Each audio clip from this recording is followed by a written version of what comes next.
একজন মহিলার দুইজন সন্তান ছিল। একটা হচ্ছে তার সতীনের সন্তান আর একটা তার নিজের।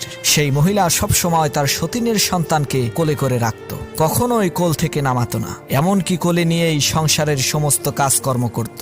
যখন পাড়ায় বেড়াতে যেত, নিজের ছেলেকে হাত ধরে হাঁটিয়ে নিয়ে যেত এবং সতীনের সন্তানকে কোলে করে নিয়ে যেত। সতীনের সন্তানের প্রতি ভালোবাসার এই বিরল দৃষ্টান্ত দেখে এলাকার সমস্ত লোকেরা সেই মহিলার প্রশংসায় একেবারে পঞ্চমুখ হয়ে উঠল। সবার মুখে একই কথা, এই মহিলার মতো ভালো মহিলা আর নাই।